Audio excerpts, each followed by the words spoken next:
Unakumbuka nikikufahamisha kuhusu taswira halisi ya mazungumzo ya Ridhaa na mpenzi mkewe Terry. Mazungumzo haya yakaendelea. Terry ni moja kati ya wale watu ambao hupenda kutumia ndimi za kuchanganya. Akasema hili, since when has a man ever changed his destiny?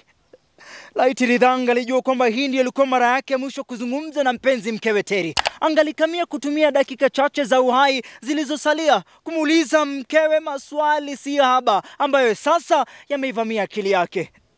Ridhaa machozi yanafurika machoni, yanayaziba na kulemaza uwezo wake wa kuona.